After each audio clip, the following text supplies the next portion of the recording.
تو نمیدونی داستانت چه قراره. تو هیچی از گذشته نمیدونی.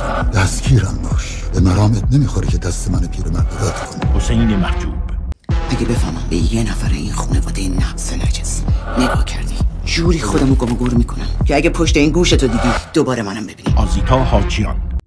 هر کی حرف میزنه من فقط میشنوم باور میکنم. اونا هم هر جوری دلشون میخواد برام تعریف میکنن. الان من وسط یه قصه گیر کردم که همه خوبن من احمقم. سینا مهراد.